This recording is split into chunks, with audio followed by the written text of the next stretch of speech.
Afternoon, I'm Superintendent Tony Hill, the Canterbury District Commander. I'm going to read you a short statement about the incident that unfolded last night. After that, I will take some questions. Late last night, police shot two people following a report of family harm at an incident in Clyde Road, Bryndwr, Christchurch. Sadly, a woman died at the scene and a man sustained critical injuries. The man is now in a stable condition in hospital. His injuries are not thought to be life-threatening. These incidents are extremely distressing for all involved. Our priorities are the investigation, support to the family of the two people who have been shot, and to our staff that were involved in the incident last night. Police were called to the property about 11 p.m. last night after receiving a 111 call from a person who was not present at the address. They told the emergency call taker that a man was allegedly armed with a knife. He was threatening to hurt both himself and his partner. Due to the information provided to police at the time, officers have established a safe forward point and made the tactical decision to arm themselves. As police approached the address, a woman has run out of the house, closely followed by a man in possession of a hunting knife. Police believe the woman was in risk of imminent serious harm and fired a single shot which hit the man. An officer has approached the man to provide first aid. The woman has picked up the knife and began to threaten officers.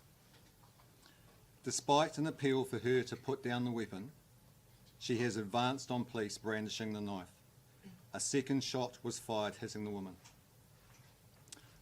Officers immediately provided medical assistance. However, unfortunately, she has died at the scene. Support is in place for the 10 officers who were in attendance at the scene at the time. Cordons remain in place at the address, and a scene examination will be carried out at the address over the next couple of days. I want to assure communities that there is no ongoing threat in relation to the events of last night.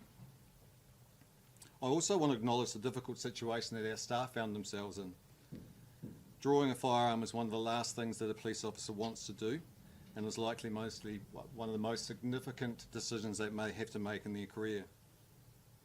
A critical incident investigation is underway, alongside an investigation by the Independent Police Complaints Authority and a procedural investigation. Again, I want to offer our condolences and thoughts for the family of the two people who were shot. I'm happy to take questions now. Are you confident the right tactical option was used in this case? The tactical options that were used in this case will form a large part of the investigation. I think it's inappropriate for me to say at this stage about whether they were the right decisions at the time. That will be part of the investigation. Well, I will say it was a highly dynamic situation. Having personally been in one of these myself, I can tell you that they unfold very quickly. What other tactical options were available to the officers at the scene? So again, the tactical options that were available at the time will form part of the investigation. My understanding is that they had the normal full array of tactical options that our frontline have available to them. Is it standard to be armed when approaching a scene like this? The decisions about arming when going to jobs is case by case and based on the threat that was there at the time. And again, this is a situation where the 111 call to police highlighted that a male at the address was threatening not only himself with a knife, but the other occupant who was there as well, believed to be his partner. Were the shots fired from the handgun to the police or from a long rifle? So they were fired from a long rifle and from a police issue firearm. From the same officer or two different officers? From the same officer. And what happens now with the officer? Well, again, there's procedures in place here. I'm not going to get into the details about how we're doing that, but there is a thorough investigation that will unfold over the next period, which will uncover all the facts of this case. How are the officers involved in this? Look, all our officers involved in these situations are, obviously distressed about them. We've got good services wrapped around them. We're supporting them through this. Also, Tony, we've heard from residents in the area and people who knew the couple who talk about a history of family violence here, or police routinely being called to the address. What can you say about police's previous interaction with the couple and how that formed the police decision to arm up the injuries? So again, the prior history or our knowledge of the two people that are involved would be inappropriate for me to comment at this stage. They will form significant parts of our investigation. I do want to point out again that this is a tragedy not just for our people, but very much for the families that are involved here. The man who was injured at the time, where did he sustain gunshot wounds? What part of the body? I'm not going to talk to where the injuries were sustained on either of the people who were shot, sorry. Was the address flagged in any way for weapons, firearms, family violence, mental health? Yeah, again, the questions about our knowledge of the address and the people that will form part of the investigation. I just want to remind people that we're not even 24 hours into this event at the moment. We need some time to get to understand those facts very clearly. Are you in a position to confirm that the woman was a mother, but that the children were not living on site? Again, I'm not prepared to talk about facts and about the personal circumstances of either of the people at the address. Were there any other people at the address other than these two? No, my understanding is that they were the only two people at the address at the time. You talk about investigations, so what kind of investigations have been launched and what can we expect in terms of a timeline for these?